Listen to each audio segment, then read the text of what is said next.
آیت 2 کلیئر ہے؟ اگر کوئی کلیئر نہیں ہے تو سوال کریں۔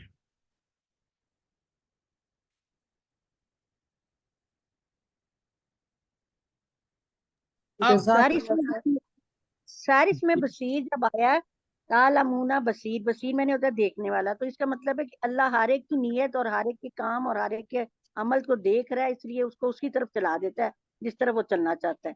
ایسا بھی ہے نا سر؟ وہ ہے ہدایت اور ضلالت کی ربانی جو وہ ہے سنت، لیکن یہاں آپ نے سمجھنا ہے کہ اللہ نے اختیار دے دیا، لیکن اختیار بالکل دے دیا، اس کے ساتھ یہ بتا دیا کہ مومن بنو گے تمہیں یہ فائدے دنیا اور آخرت میں ہوں گے، کافر بنیں گے تو یہ فائدے ہوں گے، لیکن اس کے ساتھ یہ بتا دیا کہ دنیا میں جو بھی تم عمل کر رہے بھلا یا برا، وہ اللہ تعالیٰ بصیر ہے، لمحہ بلمحہ اس کو پوری طرح مانیٹر کر رہا ہے۔ وہ جو بات آپ کہہ رہے ہیں وہ ایک دوسری بات ہے کہ ہدایت اور ضلالت کے بارے میں اللہ کی سنت کیا ہے۔ اللہ ہدایت ان کو دیتا ہے جو کوشش کرتے ہیں، تڑپ رکھتے ہیں اور پھر کوشش کرتے ہیں، اور اللہ غنی عن العالمین ہے، سارے جہانوں سے بے پرواہ ہے، جو اس کی پرواہ نہیں کرتا کہ اس ہدایت کو جو اللہ نے اپنے نبی صلی اللہ علیہ وسلم اور اپنے قرآن کے ذریعے بھیجی ہے اس کی پرواہ نہیں کرتا، تو اللہ بھی اسے کہتا ہے جا کر لے جو کچھ کرنا ہے، کائنات میں کنٹرول تو میرا ہے، اللہ کل شین قدیر تو میں ہوں، تم تو نہیں۔ اب بات سمجھ آئی ہے؟ جی جی سر، جزاک اللہ سر۔ اچھا، اب آپ نے 2 آیتیں سمجھ لی، تیسری آیت پہ چلتے ہیں۔ اللہ تعالیٰ فرماتے ہیں خلق السماوات والارض بالحق وصورکم فاحسن صورکم وإلیہ النشور الیہ المصیر، اور تم نے پلٹنا اسی کے پاس ہے۔ تو کتنے حصے ہیں اس آیت کے جو ہم نے الگ کر کے پھر ان کو سمجھیں؟ جلدی بتائیں۔ 3 حصے ہیں سر۔ اب آپ کافی لگتا ہے ٹرینڈ ہو گئے ہیں، بالکل 3 حصے ہیں۔ پہلا حصہ ہے سر 3 خلق السماوات والارض بالحق۔ یہ قرآن سمجھنے کا بہترین طریقہ ہے کہ آیت کو پہلے ٹکڑوں میں بانٹ لو، کون سا ٹکڑا الگ ہے، اس کے ساتھ دوسرا کون سا ہے، تیسرا کون سا ہے، تینوں اب میں آپ کے سامنے کھولتا ہوں جس طرح پہلے کھولا ہے۔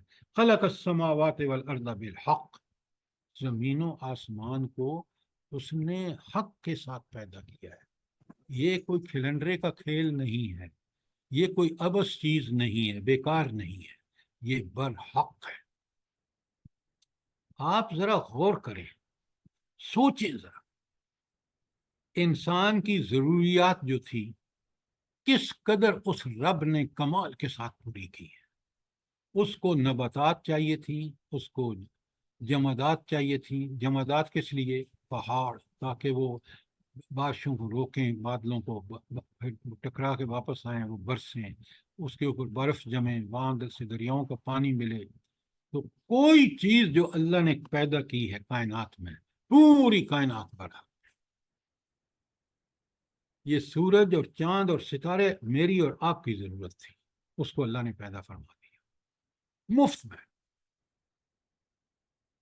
سولر سسٹم کو دیکھ لیں، نباتات کو دیکھ لیں، جمادات کو دیکھ لیں، حیوانات کو دیکھ لیں، کسی چیز کو دیکھ لیں، وہ خاص مقصد کے لیے اس نے پیدا کیا ہے۔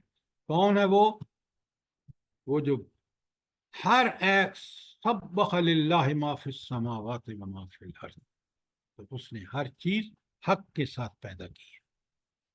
جب یہ مجھے سمجھ آتی ہے تو مجھے اس کی عظمتوں کا ایسا منظر سامنے آتا ہے کہ میں اس کے سامنے سرنگوں ہوئے بغیر نہیں رہ سکتا۔ میں ہر اسی کی بات کو برحق مانوں گا کہ اس نے کائنات برحق بنائی، میں اس کائنات کا حصہ ہوں۔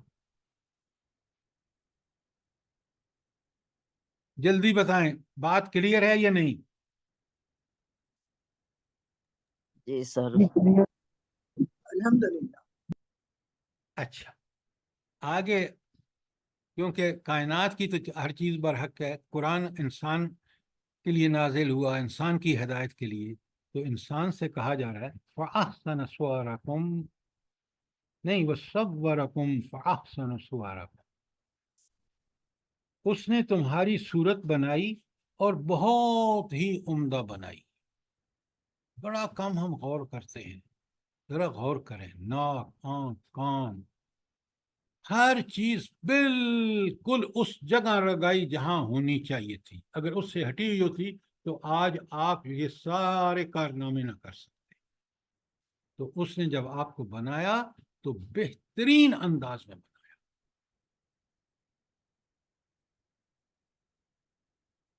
صرف یہی نہیں،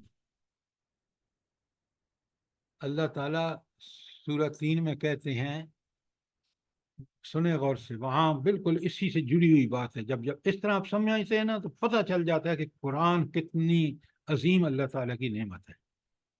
یہاں کا نا وَصَوَّرَكُمْ فَأَحْسَنَ صُوَرَكُمْ، وہاں کا لَقَدْ خَلَقْنَا الْإِنسَانَ فِي أَحْسَنِ تَقْوِيمٍ. یہ سورہ 3 کی آیت نمبر 4 ہے جو میں نے آپ کے سامنے پڑھی ہے. لَقَدْ خَلَقْنَا الْإِنسَانَ فِي أَحْسَنِ تَقْوِيمٍ. ہم نے اس کو بہترین ساخت پر پیدا کیا. اس کی شکل دیکھ لیں، اس کی صورت دیکھ لیں، اس کے احوال دیکھ لیں، اس کی صلاحیتیں دیکھ لیں، اس کے اسباب اس کو جو دیے ہیں دیکھ لیں. ایک ایک چیز کو آپ کو نظر آئے گا کہ اس نے انسان کو بہترین ساخت کے ساتھ پیدا کیا. یہ ٹانگ، یہ پاؤں، یہ ہاتھ، یہ انگلیاں جہاں پر ہیں بہترین جگہ پر، اس سے بہتر ہو نہیں سکتی تھی. یہ ہے اس کا کمال، کیونکہ اس نے ہر چیز حق کے ساتھ پیدا کی ہے. تو انسان سے اللہ تعالیٰ کہہ رہے ہیں کہ ذرا اپنی شکل و صورت کو دیکھ لے. اور سورہ 3 کی آیت نمبر 4 میں کہہ رہا ہے کہ تو اپنی ساخت کو دیکھ لے، تمہیں صاف نظر آئے گا. یہ صورت ہے تو بہترین، اور تمہاری ساخت ہے تو احسن تقویم. سوچیں ذرا، کوئی ایسی ہستی ہے جو یہ کام کر سکے؟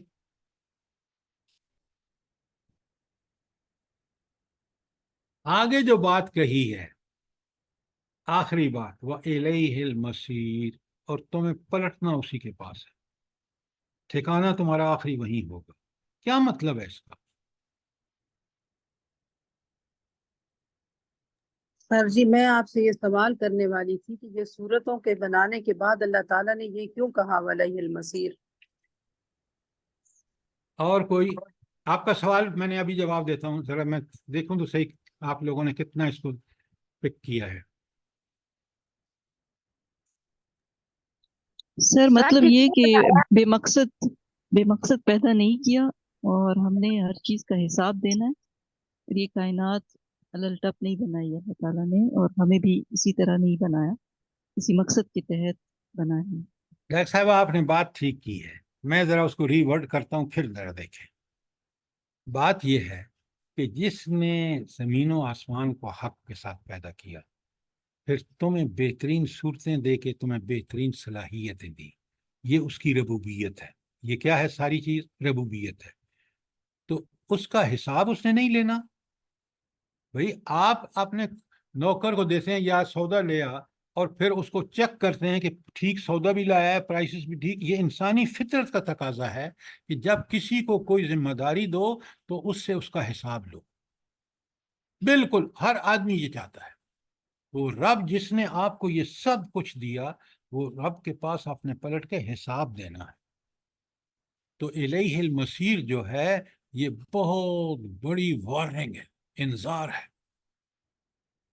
اور ان مومنوں کے لیے جو اس کا، ان کے لیے بشارت ہے کہ یہ سب دنیا کی امتحان میں جو مشکلات ہیں، اس کو جب تم انگیز کرو گے تو انعام تمہیں ملے گا وہاں پر، اس کے لیے بشارت. اور وہ لوگ جو اس دنیا میں اللہ کی ان دی ہوئی نعمتوں کو اللہ کے احکامات کے خلاف استعمال کر رہے ہیں، ان سے اللہ کہہ رہا ہے، ان کو اللہ انذار تنبیہ کر رہا ہے کہ سوچو تم نے آ کے حساب دینا ہے. تو یہ ہے الیہ المصیر کا مطلب. بات سر سمجھ جی آئی؟ سر جی میں تو اس پہ پہنچی ہوں کہ لوگ جو صورتوں میں بگاڑ اپنے آپ میں پیدا کر دیتے ہیں، عورتیں آئی بروز بنا رہی ہوتی ہیں، اور مرد وہ جو ایک میڈم وہ ایک چیز ہے، وہ اللہ کی نافرمانی اس حوالے سے ہے. یہاں ہر قسم کی نافرمانی کی بات ہو رہی ہے. جزاک اللہ. اب بات کلیئر ہو گئی آپ کو؟ جی سر جی. یہ سر جی ایک بات یہاں پر، یہ جو اللہ نے پہلے فرمایا وَالصَّبْرَ وَالرَّبُّ، ہم نے صورتیں بنائی، پھر اس کے ساتھ ہی فَأَحْسَنَ صُوَرَكُمْ، تو یہ بھی ہے کہ کسی کی شکل کے اندر جو نقص نہ نکالا جائے، یا اپنے اوپر کوئی کہ بھئی آنکھیں چھوٹی کیوں ہیں اور فیچرز ایسے کیوں ویسے کیوں، یہ بھی آئے گا. دیکھیے میری بات سنیں، بات کو اس کے کانٹیکس میں سمجھیں. اگر کسی کی شکل میں کوئی نقص ہے، وہ نقص جو ہے وہ بنانے والے نے بنایا ہے، میرے اور آپ کے لیے عبرت ہے کہ دیکھو میں بنانے والا ہوں، میں جس طرح چاہوں بنا سکتا ہوں، لیکن مجموعی طور پہ پوری انسانیت کو دیکھ لیں، ہر انسان کو بہترین ساخت پر پیدا کیا، بہترین شکل اس کو عطا کی. ایکسیپشن ہر جگہ ہوتے ہیں، اور یہ ایکسیپشن بھی اس کی قدرت کو سمجھنے کے لیے ضروری ہے. جس کو جیسی صورت دی ہے ویسے ہی اس سے حساب ہوگا. اصل بات تو ہے تغابن، کہ آخر میں کامیاب کون ہوتا ہے اور ناکام کون ہوتا ہے. ہم نے دنیا میں سمجھ لیا کہ مجھے اچھی شکل مل گئی ہے، خوبصورت شکل مل گئی ہے، بس میں تو بڑا خوش قسمت ہوں. نہیں، میں بہت بڑے امتحان میں ہوں. جس کو کوئی نقص ہے اللہ تعالیٰ اس کو کمپنسیٹ کرے گا قیامت کے دن. بات کو سمجھیں. آپ بالکل دنیا داری کے حوالے سے چیزوں کو سوچ رہے ہیں، آپ آخرت کو پیش نظر رکھ کے ہر بات کو سمجھیں، پھر بات سمجھ آ جائے گی. بات کلیئر ہے یا نہیں؟ جی سر جی الحمدللہ، جزاک اللہ خیر کثیر. ایک شخص کو دنیا میں بے پناہ وسائل اللہ تعالیٰ نے عطا کی ہے، اور ایک شخص کو غریب رکھا ہے. آپ اور میں تو کہیں گے کہ بھائی کمال ہے، یہ ہے نا بندہ کمال کا. حالانکہ اللہ کے نزدیک وہ بہت بڑی آزمائش اور امتحان میں ہے. اور یہ شخص جو دنیا میں کم ذرائع کے ساتھ اللہ تعالیٰ نے اس کو رکھا ہے، یہ بڑا فائدے میں، اس سے قیامت کے دن کم سے کم باز پرس ہوگی. میں غلط تو نہیں کہہ رہا؟ نہیں نہیں سر. سر، بالکل صحیح، بالکل 100% صحیح کہہ رہا. تغابن جب آخری ہر چیز کا فیصلہ ہوگا، یہ سارے فیکٹر وہاں ہوں گے. سورت کا نام ہی تغابن آگے آ رہا ہے. آیت نمبر 3 پر کوئی سوال ہو؟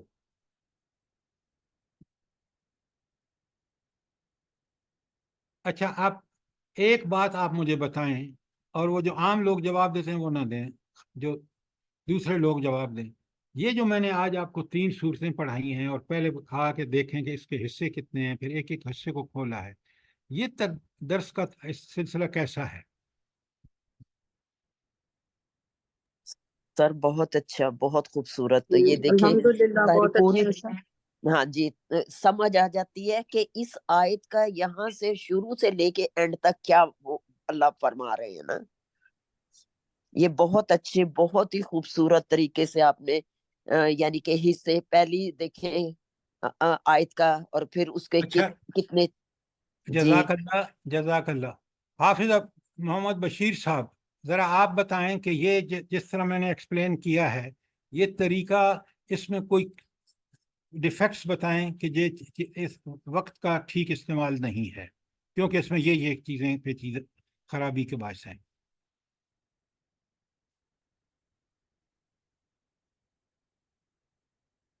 حمیرہ صاحبہ جلدی بتائیں. سر یہ کم وقت میں زیادہ بہتر نہیں سمجھ آ جاتا؟ مجھے تو یہ زیادہ اچھا طریقہ لگ رہا ہے، ہمیں تو صحیح کھول کے سمجھ آ جاتی ہے چیز. اللہ آپ کو جزائے خیر دے. قرآن کو اسی طرح سمجھیں، میں نے اسی طرح سمجھا، اور اللہ نے اللہ سے دعائیں مانگی تو اللہ نے سینہ کھول دیا. تو آپ سر سے جی بھی ہمیں نہیں کچھ لگتا کہ ہمیں تو ٹائم کا احساس بھی نہیں ہوتا، ہم ایک آیت پڑھیں یا 2 پڑھیں، اصل تو مقصد سمجھنا ہے نا.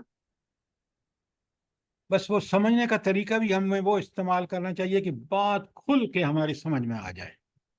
جزاک اللہ سر، اللہ آپ کو اس کا اجر دے. کوشش تو پوری کر رہے ہیں، اللہ ہمیں سمجھ کی سر توفیق دے. سر اس طرح جو آپ پڑھا رہے ہیں نا سر، اس سے ماشاءاللہ نا ہمارے دماغ تھوڑا کام کر رہے ہوتے ہیں. ویسے تو انسان کا دماغ ادھر ادھر جا رہا ہوتا ہے، لیکن جب آپ اس کو تقسیم کر دیتے ہیں نا کس طرح 3 حصے یا 4 حصے، پھر ہمارا دماغ سوچنے پہ مجبور ہوتا ہے. بس یہ ڈاکٹر صاحبہ اور ہم یہ بھی ایسے ہوتے ہیں کہ ہمیں یہ پتا ہوتا ہے کہ ابھی سر نے کچھ نہ کچھ ہم سے سوال کرنا ہے. اور اتنی زبردست بات ہے کہ کوئی دماغ میں اور خیال بھی نہیں آتا ہمیں، ادھر ہی ہوتی ہے ساری توجہ. الحمدللہ الحمدللہ الحمدللہ. تو آج سر اب اللہ کا احسان ہے ہم لوگوں پہ، سب پہ جو بھی شامل ہیں، کتنا بڑا احسان ہے اس کا. اچھا جزاک اللہ. اب میں آپ کو یہ جو آیت ہے نا کہ اس نے ہمیں بہترین صورت میں پیدا کیا، سنیں اس میں جو پہلی بات ہمیں سمجھ آتی ہے وہ شروع کی آیت ہے کہ اللہ تعالیٰ نے یہ کائنات برحق پیدا کی ہے، اور جب برحق پیدا کی ہے تو پھر یہ خبر سچی ہے کیونکہ برحق ہے، لہٰذا ہمیں اس پر یقین ہونا چاہیے اور ہمیں کوئی ایسا فعل نہیں کرنا چاہیے جو معقول نہ ہو، فضول ہو.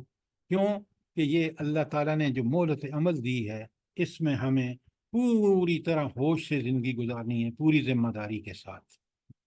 نمبر 2، دوسری بات جو اللہ تعالیٰ نے اس آیت میں ہمیں فرق بتائی ہے وہ یہ کہ انسان کو بہترین ساخت پر پیدا کیا گیا ہے. اس کی تشریح میں نے آپ کے سامنے سورہ 3 کی آیت 5 سے کی ہے، وَلَقَدْ خَلَقْنَا الْإِنسَانَ فِي أَحْسَنِ تَقْوِيمٍ. اور تیسری بات کہ یاد رکھنا، پلے باندھ لو کہ تم نے پلٹ کے ہر چیز کا حساب اس اللہ کے سامنے دینا ہے. تو یہ 3 چیزیں اگر ہمیں کلیئر ہیں تو پوری زندگی میں ہم پوری ذمہ داری سے پوری زندگی گزاریں گے. اب ہم انشاءاللہ سر، جی انشاءاللہ. اچھا اگلی آیت میں آپ کو ہوم ورک دے رہا ہوں، ذرا پوری طرح مجھے آپ نے ایکسپلین کرنا ہے. چوتھی آیت ہے، بسم اللہ الرحمن الرحیم. یعلم ما فی السماوات والارض، وہ جانتا ہے جو کچھ زمین و آسمان میں.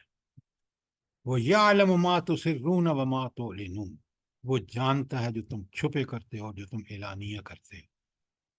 واللہ علیم بذات الصدور، اللہ دلوں کے رازوں سے بھی واقف ہے. کتنے حصے ہیں اس کے سمجھنے کے لیے؟ چار تین؟ سر، چار. نہیں، تین ہے، 4 مت کریں.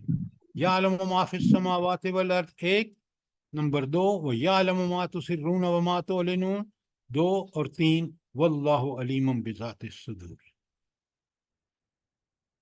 اچھا اگر آپ سے میں کہوں کہ مجھے اس پوری 3 آیت جو آیت نمبر 4 کے 3 حصے ہیں اس کا خلاصہ 2 لفظوں میں بتائیے، 2 لفظ جلدی بتائیں.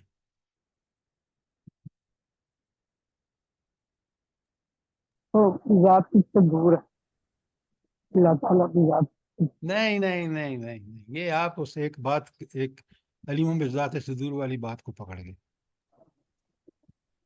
اللہ علیم خبیر.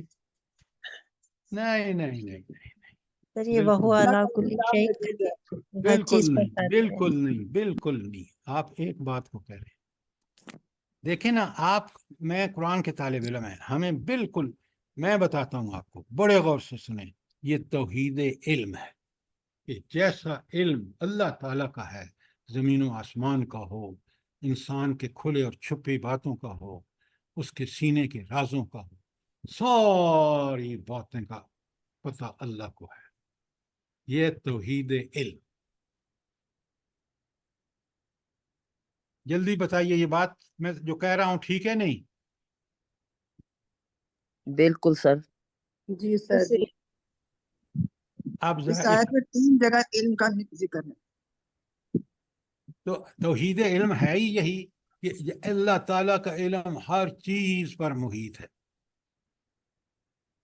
یہ کہاں کہتے ہیں آپ؟ روزانہ آپ پڑھتے ہیں، 5 دفعہ پڑھتے ہیں. کہاں پڑھتے ہیں؟ آیت الکرسی میں. ایگزیکٹلی سمجھ کے پڑھیں. وہاں اللہ تعالیٰ کی ڈیلی اس کو پڑھنے کا مقصد یہ ہے کہ ہم اللہ تعالیٰ کی صفات کو کما حقہ سمجھ کر اس کے مطابق اپنی زندگی گزاریں. یہ اس لیے نہیں ہے کہ پڑھ لو تو پتہ ہے ہی نہیں کہ اس میں کیا لکھا ہے اور پھر وہ جنت کے دن جب مرے گا تو بندہ سیدھا جنت میں جائے گا. وہ سیدھا جنت میں اس لیے جائے گا کہ وہ جو پڑھتا تھا وہ سمجھتا، اس کے مطابق عمل کیا. نوٹ کر لیں آپ اس بات.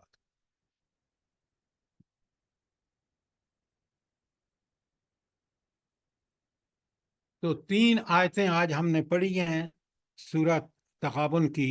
بڑی کمال کی ہر آیت ہے. کاش میں اور آپ اس میں سمجھیں. اللہ تعالی ہمارے سینے کو کھول دے تاکہ ہمیں قرآن ٹھیک ٹھیک سمجھ آئے اور اس کے مطابق ہماری زندگی گزرے. کوئی سوال، آمین ثم آمین. سر کوئی ہم سوال، لوگوں کو کوئی کامنٹ، کوئی چیز کلیئر نہ ہوئی ہو؟ جزاک اللہ خیر سر. اللہ پاک آپ کو بہت بہت جزائے خیر دے. ربنا تقبل منا انك انت السميع العليم وتب علينا انك انت التواب الرحيم.